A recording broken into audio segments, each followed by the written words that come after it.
It's Tuesday, November 5th, 2024. Election Day is upon us. Will we hear a dirge or see dancing by the end of today? I have no idea. Next on the AM Update.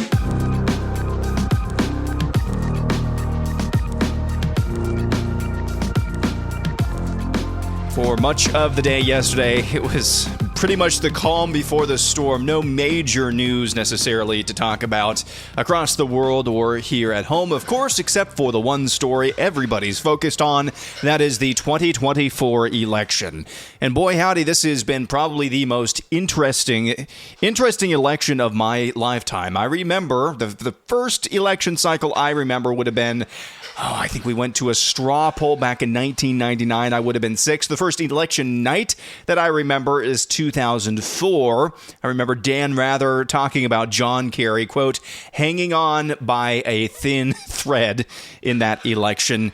And all of the elections in between, even the 2016 election, in the totality of what this has been, think about what we've been through in the last few months. You know, the first probably 6 months of the year, it was incredibly boring. It turned out we didn't even have a GOP primary, and we just kind of moved on to a coronation into the general election. I thought that there was no possible way that Donald Trump had any shot. You look at everything the system has thrown at him, whether it's the lawfare, whether it's a bullet, and would have been a few more bullets had that guy in Florida gotten any closer to him on his golf course. They've thrown everything at him, and yet it seems like one by one their plots are seemingly coming undone. Having said that, though, I don't know how tonight is going to go. I'm going to lay out my predictions in just a few moments, but until then, we will talk about a few news items. Look over at the Democrat side of the aisle as well. You know, you had Joe Biden. It seemed like Joe and his family were just going to make them pry the presidency out of their cold, dead fingers. He eventually gave in to pressure to step out of the race. And, of course, you're never going to convince me otherwise. He was not supposed to endorse Kamala Harris. This was supposed to go to a brokered convention, in my mind, in which you'd have all of this fawning media coverage, and you'd have a lot of drama in the build-up and during the DNC, the convention late in July. But that didn't happen because the guy in charge, still the sitting president of the United States, endorsed his vice president, Kamala, to run the show from there on out. And since then, it's just been a wild, wacky ride. And I'm still of the opinion that 2022 happened. Again, I'll get into this more a little bit later. I don't want to spoil anything quite yet, but there are reasons to be optimistic. First off, we're going to start with this, though. And if you hear some noise in the background, my son Ben has a new toy that makes quite a bit of noise. And as I'm taping this in the evening, waiting for any breaking news to develop, of course, you might hear that in the background. Every now and then, Ben tries to help me out taping parts of this podcast. Anyway, let's start with this. This is just kind of a funny story. This is an excerpt from Politico's playbook, morning playbook, about how Kamala Harris, a would-be interview of Kamala Harris recently, was shut down mid-interview by the host. Again, here's the story from Politico. Quote, there's a remarkable story in the New York Times profile of Kareem Rama by Reggie Ugwu that details how Harris's team haggled over which topics she would talk about on Rama's Subway Takes video series and pushed the online personality to a point of discomfort that led him to entirely squash the interview that he taped with the vice president. Rama suggested asking Harris about Gaza and was rebuffed by her team. For the surprising take she was going to share, he was told she'd make a stand against removing one's shoes on airplanes. Okay. That was going. I don't know. I think this is some sort of comedian, Muslim comedian. Kareem Rama has this video series. I'd never heard about it until yesterday. But again, this is the choreography that the Kamala campaign has to do. This is why she can't go on Joe Rogan. She can't do anything other than a choreographed act. And so part of this interview with this Kareem Rama dude is that she was going to share a hot take or a controversial take, kind of wink, wink, nod, nod. It was supposed to be funny, haha. And her controversial hot take was that she was going to take a stand against removing one's shoes on airplanes. However, Politico says, when they sat down, this Kareem Rama and Kamala, when they sat down for the interview, Harris had surprised him with a different hot take. This is the hot take that Harris came up with. Bacon is a spice. Bacon is a spice. That's the hot take that Kamala Harris came up with on the fly. Rama, who's Muslim, doesn't eat bacon, so he suggested she voice a different surprise opinion. On the advice of a staffer, Harris settled on talking about a pizza topping. This made the host, Rama, so uncomfortable that he later spiked the interview, and it's never seen the light of day. Just bizarre stuff. One update from the state of Georgia. This has to do with would-be shenanigans. About 3,000 people who received their absentee ballots late in a heavily Democratic county in Georgia may not have their votes counted if they aren't returned before polls close on Tuesday. The Georgia Supreme Court ruled yesterday the absentee ballots sent out late in Cobb County won't get an extension granted by a lower court. Last week, after foul-ups by Cobb County election officials caused delays, a lower court judge ordered absentee ballots to be sent to voters by overnight delivery. He also ruled that ballots postmarked by Election Day would be counted if they arrived by 5 p.m. Friday, but in a 5-3 decision, the state's highest court appeared to nullify that extension. So that is undoubtedly a win, trying to pull some late in the game shenanigans in the Peach State, and that was nixed by that state's Supreme Court. Now, I remain skeptical, if not dubious, of Donald Trump's chances later on tonight. I do think that everyone should vote, as I will be doing as well. But if he does come away with this, and it's anywhere approaching a modern day landslide, which it's kind of a misnomer because it's impossible to have a landslide in this political environment in the year 2024. I would like to see, but if he does approach that on any level, if he does approach that, I would submit to you that the following advertisement, you've probably heard it before. I've seen it on several football games, really since it debuted in late September. I would submit that maybe this political ad has the most to do with a convincing Donald Trump victory, if there is one to be had, than anything else. Kamala supports taxpayer-funded sex changes for prisoners. Surgery. For prisoners. For prisoners. Every transgender inmate in the prison system would have access. It's hard to believe, but it's true. Even the liberal media was shocked Kamala supports taxpayer-funded sex changes for prisoners and illegal aliens. Every transgender inmate would have access. Kamala's for they, them. President Trump is for you. I'm Donald J. Trump, and I approve this message. When you put that together with it's designed for television, you still get the message via the audio there. But when you see the visuals as well, she's being interviewed by, I believe, a dude who feels pretty wearing a wig and a dress in the deep baritone voice when she's giving those statements about providing so-called gender changing or sex change surgeries to prisoners. In the visuals of her meeting with various drag queens and other just sexually depraved monsters at the White House, the visuals are just stark. And you've got her in her own words. Yeah, we need to pay for the sex change surgeries for prisoners. I would submit to you, if this is running in battleground states, and I'm pretty sure that it is, this ad might have everything to do with why Donald Trump wins a decisive victory if he does. Because, again, this is not just he said, she said. She's on camera in her own words, high-definition video, saying these just abjectly horrifying things. And the tagline at the end is just absolutely money. Kamala is for they, them. Donald Trump is for you. That is memorable. So at the very least, if this is not consequential, this advertisement, and it's been running for months now in battleground states, if this is not consequential, it is at the very least, I would submit, probably the best ad of this cycle. Moving on, something a little bit funny. I don't remember if I had this on AM Update, but you'll remember that Missouri Senate candidate Lucas Kunce doing some bro time for reasons the other week. I think it was last week or the week before, went to a makeshift shooting range that was about 15 feet in length. And I'm not exaggerating that much. It was a very short shooting range to do some photo ops showing, hey, I'm a Democrat, but I love to shoot guns. Huh? Hardy, hardy, har, look at me. So anyway, he made this makeshift shooting range. He's got Adam Kinzinger out there as well. They have these AR-15s, and those are powerful guns. They've got AR-15s, powerful guns with scopes on them in this really short shooting range. And wouldn't you know, one of the journalists that was there with them, one of the reporters there with them covering this event, he caught some shrapnel, I believe, on a ricochet. And so his Republican opponent, Josh Hawley, in the debate the other night made a big deal about this. Josh Hawley is just trolling the hell out of Lucas Kuntz over this incident.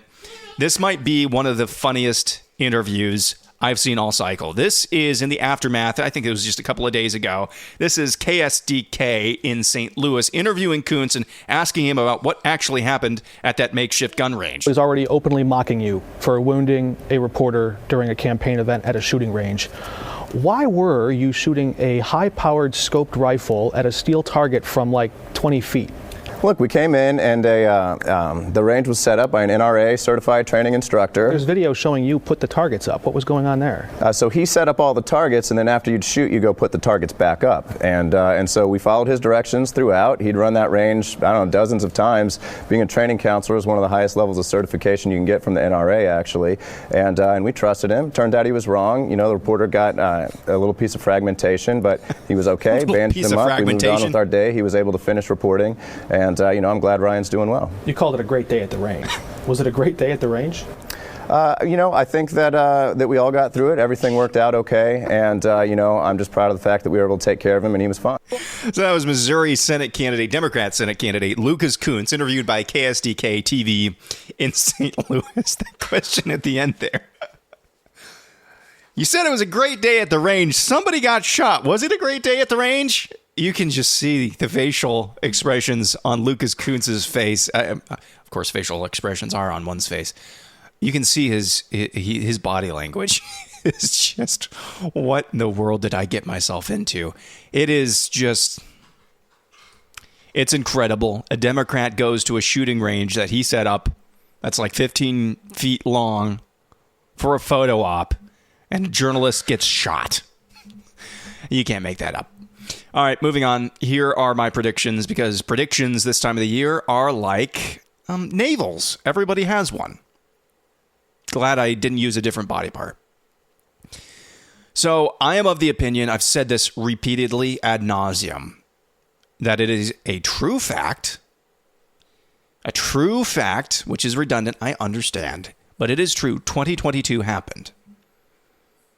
2022 happened. A lot of people predicted a red wave, or even something beyond that, as a backlash to the madness that we'd already seen out of Washington, D.C., and the leadership of whoever was propping up Joe Biden. We thought the normies, and I was one of these people, we thought the normies were going to come to the rescue to save the country. That didn't happen. The Republicans just barely gained control of the U.S. House. 2022 happened. We thought we had ample evidence to present normie America, whatever that is. Ample evidence to present to normie America. Hey, it's time for a backlash, and it just didn't really materialize. So that's been my posture heading into this election. That's been my posture with the polls. That's been my posture with the betting markets, which still look pretty good for Donald Trump, but you saw some buyback happening over the last 48 hours plus as well. So that's my official posture, is that 2022 happened, and no matter how rosy things look for the side of not Jezebel, that you just don't put any stock into those indicators, at least not a lot. But in the interest of discussion, if I were to remove that handicap, that rubric on my analysis, from my analysis, if I was just analyzing this election in a bubble, in a vacuum, not having taken into account 2022, here are my predictions for how this would shake out, and will shake out later today. Again, removing my own bias that 2022 happened, just trying to analyze this as objectively as possible. Here's how I think things play out. Trump carries Georgia easily. He hangs on in North Carolina. I'm worried about that because of the entire western part of the state is still digging out of Helene. So he wins Georgia easily, hangs on in North Carolina. He wins in Nevada. Those, I mean, you're not supposed to put in much stock to early voting numbers, but when you have an example of one of these things is not like the other, when it comes to Nevada and elections, there are some really, really good tailwinds for Republicans in that state. So Trump wins Nevada. He loses Pennsylvania. Trump wins Arizona. Barely, I think. He loses Michigan. And I don't think it's going to be close. So that leaves one state, and that is Wisconsin. I've said all along, I don't understand why there wasn't more effort put into Wisconsin. And you saw that a little bit more towards the home stretch of this race with both campaigns, but the Trump campaign as well, putting more resources into the Badger State. I've always said that I didn't understand why more resources earlier on weren't being put into Wisconsin, because by far they had the slimmest margin back in 2020. And that was with all of the shenanigans. Wisconsin's voter rolls are poopy. And even so, it was the smallest margin of those three Rust Belt states: Pennsylvania, Michigan, Wisconsin. I believe the margin was just like 80,000 or even less than that, but it was under 100,000 votes. My thinking was this would probably be the easiest state to flip because it was the lowest margin, even with all of the zany hijinks that we saw back in 2020. I think Trump takes that state this year. And that would give him an electoral college victory of 278 to 260. I think the rosiest that I can possibly get. So that's my prediction with my bias removed. I think the highest he could possibly get is Pennsylvania, and I'm hearing even New Hampshire now, and that would get him up into the 300 range. But I really think it does come down to Wisconsin, so I'm sticking to my guns on that. It is a strange election. There are so many disconcerting signals. For every reason for optimism that I can find another reason to be pessimistic. Probably the biggest reason I'm pessimistic is that we live in a country right now where it is morally acceptable, if not praised out and out, that one would vote for a political candidate because that political candidate promises to give your daughters the right to murder your grandchildren. That is a common take. It's not even just accepted, it's lauded in a lot of places in the country. It's acceptable to say out loud. How wicked and evil is that? That is my overall cause for pessimism, is that we live in a country like that. Until I'm given reason to be more optimistic about the state of this country, the people of this country, that's kind of going to have to temper my analysis all over the place. With that being said, I want to share this with you to close out this Election Day episode of On the AM Update. This is from a pastor, I believe over the weekend, named Keith Foskey. You might have heard of him before, maybe not. I'm not quite sure where he pastors, but I believe it's somewhere down south. Maybe I can look that up real quick. But I don't know how I found him. He does these fun videos where he pillories different denominations, and it's good, pretty clean, fun. And Keith Foskey is his name. But he put out his election message. And yeah, Keith Foskey is a pastor in Florida. He put out his election day message to his congregation. He put this out on social media. And I'm tracking with pretty much everything that he says here. The title of this 2-minute clip is called, "If God is Sovereign, Why Vote?" Listen to this. Well, if what you're saying is true, and God is sovereign over the affairs of men, then what I do really doesn't matter. And beloved, if that's what you think I'm saying, it's not. Because God is working out his will through the actions of men and women. And he calls his people to go into his world and make change in his name. That's right. He actually calls us to be a part and do that. So if you think hearing this sermon about Cyrus is me saying to you, you don't need to participate. You just need to sit at home and just know that God's going to do what he's going to do. That's not what I'm saying. In the same way that people don't come to faith without evangelism, even though God is sovereign over who is saved, God's sovereign over who he opens a heart, but people don't get saved without hearing the word. Romans chapter 10. There is a means to an end, a process by which God is bringing about his will, because we are means to God's end. Well, the same is true in other areas as well. Beloved, should we care that babies are murdered? And should we voice against it? Yes. Should we care that people's livelihoods are robbed and stolen through inflation and mismanagement? Yes. So we speak out against it. And we say, this is ungodly. And you will face the God of the universe for what you do. I absolutely believe we should. The government is a deacon of God, according to Scripture. It is called the minister of God, to reward the righteous and to punish the wicked. And when the government gets that turned around, and it has, you are to call her to repentance. And if that means that punishment comes, we take the punishment. But we don't shut up. We stand and proclaim the truth. You will face God for what you do. As a Baptist, I believe in the separation of church and state, because I don't believe the government has the right to manage the church. But I do not believe in the separation of God and government, because the government is subject to Almighty God. Again, that is Pastor Keith Foskey of Jacksonville, Florida, with his Election Day message for his congregation. And I think that's a good place to end on this Election Day. Get out there and vote. I appreciate each and every one of you listening. We will be back with all of the results, or as many as we possibly can, by 1 or 2 a.m. in the morning on Wednesday morning, before this has to get published at 3 a.m. As many results as we possibly can. We'll be back at it again, and hopefully we'll have some big picture thoughts, which would mean that the election would be called, but we'll see. Regardless, we'll be back at it again tomorrow. I'm Aaron McIntyre, and this is the AM Update.